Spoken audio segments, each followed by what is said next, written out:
like kitty cat. Yeah. Did you just say delicious to refer to my cat? It's alright. Don't get this one started. Don't eat cats. Eat cake. Cool. Right. Welcome back, everyone. Cool. So, we talked about voting, how the UK government works, and explained the principles of tactical voting and the basics, and some of the reasons that people do it, some of the outcomes it can have, and also, as part of that, had a bit of a look into the recent governments that were formed in UK political history. So, this section will be a shorter one, and I'll be going through sort of the compiled evidence and knowledge that I have of the recent UK elections and how tactical voting played a part. Some of these I know more or found more information. It's subject to how much presentation research I was able to do and that kind of thing. So if you feel you have useful things, feel free to pull on it. So we'll go over these, and then afterwards we can discuss any topics that people want within reason. So I think I've got a little bit on electoral reform and sort of how we have the first pass of the post system. It has these issues we have identified. Where's the question of maybe changing that? Also, anything else that maybe I've touched on slightly or you may want to know more about. I mentioned voting age change could be a thing I could talk more about, or any points really. So yeah, any questions or anything before I go on? Okay, nice. Also maybe talk, depending on ACE's energy, talk about this in the context of councils. But yes, cool.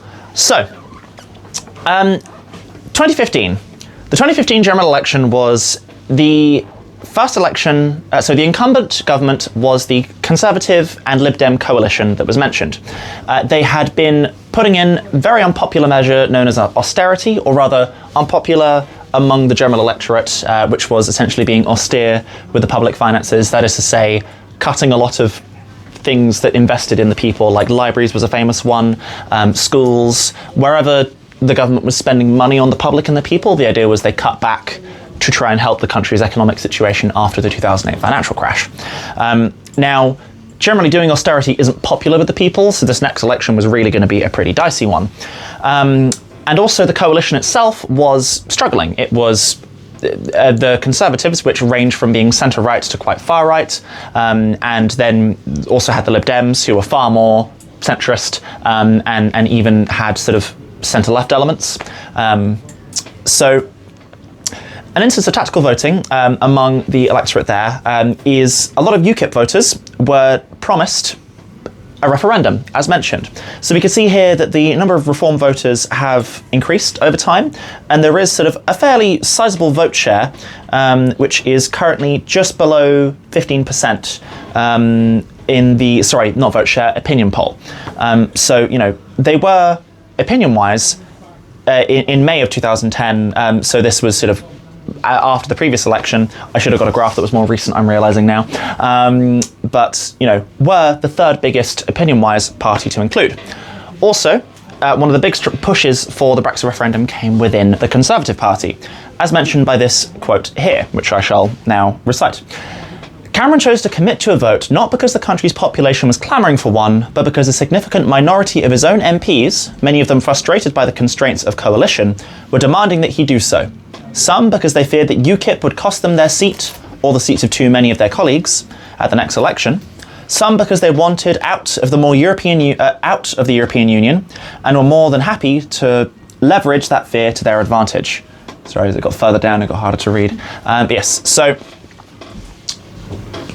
something that's mentioned here, which we haven't really talked about a huge amount, is the inner part about party politics, which I think I talked about with Sophie earlier, who is now no longer here, but we can talk about that later, how the party politics influences it.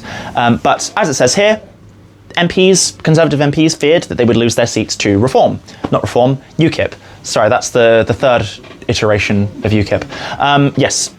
UKIP is the UK Independence Party, if anybody doesn't know, and it was led by Nigel Farage, who is the current leader of Reform. He's had like 3 parties at this point. He keeps rebranding. So, yes. So the UKIP voters then had a tactical vote to make. They said, well, maybe I agree with Farage overall and I want a Reform MP, but I can get what I want, that is to say leaving the European Union, if I vote Conservative. So an example of tactical voting in 2015. I think at this point there wasn't a particular identifiable tactical vote that I know among the other parties. I think really it was just vote Labour to get out the Conservatives among a lot of those. I think the Greens existed as a force and were rising. The Lib Dems were seen as absolutely screwed at this point. So, yeah. But yes, right. Oh, any questions on 2015 before I move along, or anything anyone wants to add from their own knowledge or thoughts? Okay, so 2017, regrettably, I couldn't do a huge amount of research on this, and it was a very interesting election because it was the snap election. So, bridging the gap from here to here, that aforementioned Brexit referendum, or referendum on European Union membership, was promised to happen a year later, that being the famous Brexit referendum, which occurred. It was not... Opinions of where this was going to go was a bit mixed, but generally the consensus was it wasn't going to happen, it wasn't going to go ahead because all the major parties were, or pretty much all the major parties were against it. David Cameron himself was against it. It was really... all of the establishment campaign was being pro-Remain. However, when 2016 came along and the referendum happened, the just about, I think it was a 2% or something majority, does that sound right? Yeah, I'm seeing nods. 2% majority came in, which meant that the referendum went in favour of leaving. David Cameron then resigned, and then we had Theresa May in, who was the Prime Minister during this vote.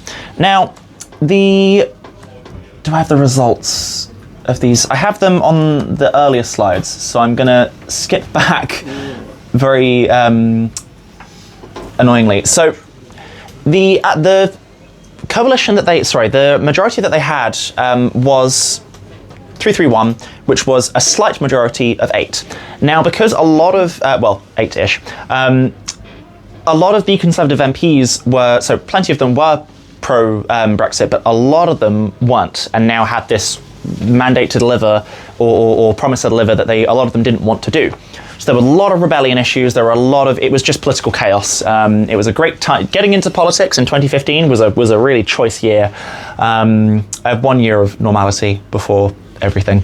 But yes, so in 2017, Theresa May, hoping to increase her power to be able to get her Brexit plans through, called a snap election to hopefully increase the majority. As it says here, hung Parliament. It decreased the majority because people were not happy with the Conservatives. Not by a huge margin, but like pretty big, all things considered. So that didn't quite help things. This was also the first election that Jeremy Corbyn was leader, because after 2015, as per the thing that Frost mentioned, the failure gets you to reassess yourself, and he came in. But yes, so tactical vote in 2017, regrettably I don't have a huge amount to say, but I did find this diagram from after 2017, which showed some movements of tactical voting that could have been done. So I'd love to say that I knew what the Lib Dem policy at this time was. I don't know whether it was a revoke yet, but a lot of people who were dissatisfied with the Conservatives jumped across Lib Dem. So, as it says here, this is using Bolton West as an example, and then St Ives. So, take this with a pinch of salt. They've probably picked the constituencies out of 650 that best support their point. But if the Liberal Democrat and Labour vote had decided, if all of the Lib Dems had decided to vote tactically and join Labour, they would have ousted the Conservative seat, and then there would be one fewer. The same thing in the case of St Ives. Easily would have beaten it by a very big margin. I mean, the difference there was only a percentage of, in St Ives' case, 1 point... Why can't I see numbers? Not even 0.8 by the looks of it. Is that right? Yeah. Yeah, 0.8 the vote. So really, such a small margin, and same point there. So tactical voting could have reduced the number of seats. If these two had gone, then the number... I should have put these slides next to each other. That number, I mean, already it was falling short, but it could have gone even shorter, and potentially the Conservatives could have not even managed to form a coalition. Well, they would have eventually, but yes. Yep. With the example from Bolton West, because there was also UKIP in that election, and they had almost 3%. If the UKIP votes had also gone to the Conservatives, and the Liberal Democrats had gone to Labour, then the Conservatives plus UKIP would still have beaten Labour. So, like, if one side does tactical voting, there's a possibility that the other side might as well in that case. Yes, you raise a good point. So, tactical voting, in theory, begets tactical voting. If there were a big push for the Lib Dems to side with Labour in this case, and that would have a total of that's what happened compared to the previous election. If you see, they're minus 12 on UKIP compared to the previous election. So it looks like the previous election had been with a lot more UKIP votes who've then gone mostly to the Conservatives. Yes, I see what you mean now. Yes, well observed. Tables. So yeah, tables are a lot of numbers in one place. I typically do more word-based understanding of politics. I prefer essays, but yes. Well observed. It seems like all of the UKIP voters previously, having now had a referendum that has delivered a leave verdict, they seem to have tactically voted. They could have continued to vote that way, but tactically voted to keep the Conservatives, to keep what they wanted tactically. So yeah. And for some reason, UKIP are not mentioned here. Maybe they didn't stand in this one, but yeah. So yes, typically in every election, there's usually a tactical vote situation that you could do, but yes, yeah. No, tech-wise, we've only got 10 minutes left on there until I need to do a little backup. Cool, no problem. Yeah. Good to know. If you give me like another warning, then yeah, cool. Right, anything else on 2017? The Slim 2017 before I move on? Cool. Now, 2019, I again couldn't pull tables, but I remember this one because this was the election that I was most ready for. I'd been just about to go to university and was really, really at the height of my political awareness at the time. Well, I'm always at the height of my political awareness at the time. No, actually, I'm not studying it actively anymore. But 2019, as I referred to as the Brexit election in all caps, the incumbent Tories were essentially against everybody. At this point, it was under Boris Johnson, whose big slogan was "Get Brexit Done," and that was his big push. This was after May had been ousted and then replaced with Johnson, and this was the first election that he had in order to sort of prove himself and his views and establish his mandate. The main battles that he had to win in order to... So keep in mind, the incumbent government was a minority Conservative government with the DUP just about propping it up into a functioning majority in a system that already really was struggling because there was not enough support overall. So the battles that needed to be won, in the north was the SNP, who were the biggest party in Scotland. Labour in the Midlands, and which is sort of where the Red Belt and the Labour heartlands and such were. And then in the south against the Lib Dems. For Lib Dem, a lot of the people in the south in sort of more in areas like London, the richer areas of the south were more pro-Remain and wouldn't want to necessarily vote Labour, but be far more interested in voting for a kind of lighter Tory, more centrist Lib Dem. Now, the Brexit policies were entirely central to all of these. So the Lib Dems was, as I mentioned before, was revoke. If they formed a government, they would outright revoke Brexit. The Labour policy was a bit of a nightmare. I can come back to this later, but it's not quite on the scope. But it was more of a, we'll negotiate a deal and then put it to the people again. So we'll ask again. And I actually don't know what SNP's was. I'm fairly certain they were very, very pro staying with EU, but I don't know what the specifics was. I don't know if anyone, yeah. I know they're very pro-EU. I don't know what that manifested as, but yes. So, the result of this, they beat all three and won really big and had the biggest majority since Thatcher, as I will now scroll back and show. So it went from 317 to all the way up to 365 with a majority of 80, and then Labour lost as well. To what extent tactical voting played a part, I know that there was a big push among people who were against the Conservatives and against Brexit to tactical vote. So I voted Lib Dem in that election because I was living in the south, and it was the battle that was being waged. Voting Labour in that one wouldn't have done everything, but Lib Dem was the second biggest and also supporting something I agreed with at the time. So yes, incidentally, actually, that home constituency did flip to Lib Dem the election after.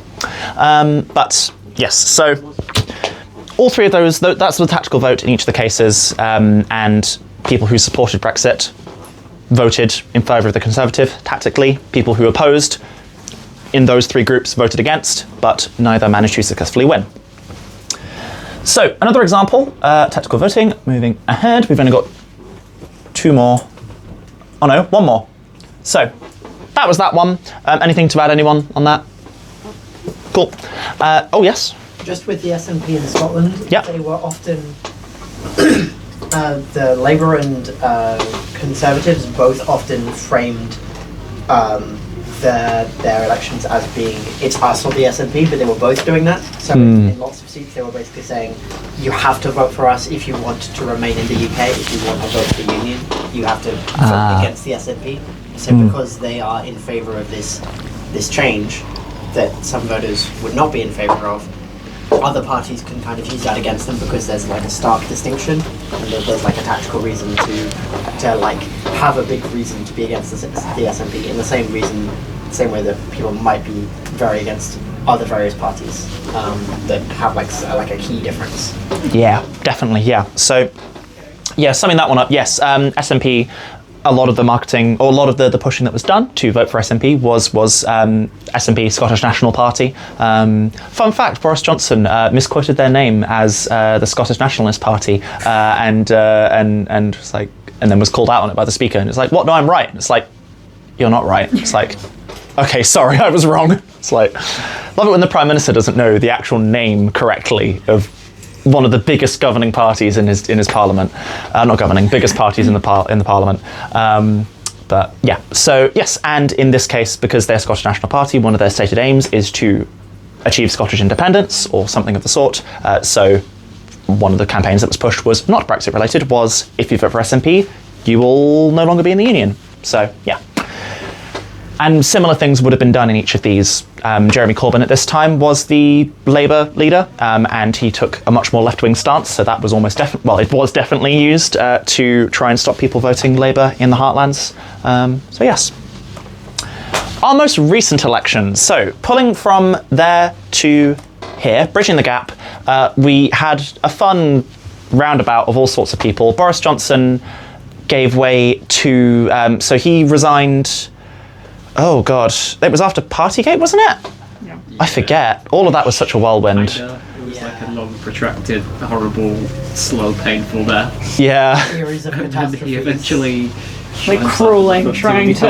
Yeah. Sounds about right. So there were a long list of scandals and failures that plagued this Conservative government, but one of the really, really big damning ones was, well, there was the COVID-19 pandemic, which is always rough, and mismanagement there and all kinds of things, but one of the really big ones was the Partygate scandal, which refers to Christmas parties that were held in lockdown, in defiance of lockdown, by the government ministers, basically breaking the laws that they set and tell other people to do, which is just not a good look. So from this point onwards, essentially, the Conservatives were in a death spiral, and Boris Johnson resigned, and then there was a leadership contest. It was between Liz Truss and Sunak. Somehow they managed to make things worse by voting in Liz Truss, who proceeded to crash the economy and then resign. Sorry? and killed the Queen. And killed the Queen. Yes, the Queen died literally, I think, on the second day of Liz Truss's premiership, which again, not a good look. Even the Queen was like, nah, mate, I'm out. Yeah, no more. So yes, there was that. Yeah. Liz Truss broke a record for shortest Prime Minister thing, which had previously been held by somebody who lasted 3 times as long as she did and then died of tuberculosis. Yeah, this sounds about right. Yeah, that's a fun fact. I like that. Yeah, setting the record for the shortest premiership. It's a fascinating story. There's a lot of recent documentation on it that's or on YouTube and stuff, which is really tracks the decline, and also teaches you the names of the people who are involved, because it's important to know. I'll come back to this maybe later if people want, but yes. Anyway, so that happened, and then after that whole disaster, then Rishi Sunak took over and then continued to lead the Conservatives. So at this point, the 5th leader since the last main general election was 2019, so the third leader since then, and the approval ratings were so dismal for all of it that really the 2020 election was looking like it was going to be a blowout, and indeed Labour's strategy was just say nothing, which was the best strategy they really could have done, because they just sort of fed off of the failure. And yes, so indeed the big push was unite and get the Tories out. So everywhere you were encouraged to look at who the best candidate was to get them out, and in pretty much all the constituencies, well, pretty much all, in so many constituencies across the country, Labour got in to get the Tories out, as well as others. So yes, there's from the ones with the bars above and below is from a non-profit that encourages tactical voting. But I think this was projections, and without tactical voting, the worry was that Tory could still win, whilst that was the projection. There's no numbers on this graph, so I'm a bit sceptical, but yeah. Where I was, there was like quite a bit of discussion of tactical voting the other way, of Labour is almost certainly going to get in, Labour is kind of a bit shit, what can we do to put some pressure on them, and voting with kind of Greens and stuff like that. Yes. Well, I'll talk about this more in a bit, potentially under a different recording, but yes, well, we can end it there for this one and then figure out what we're going to do. Yeah. Small break, now that we've got to the present.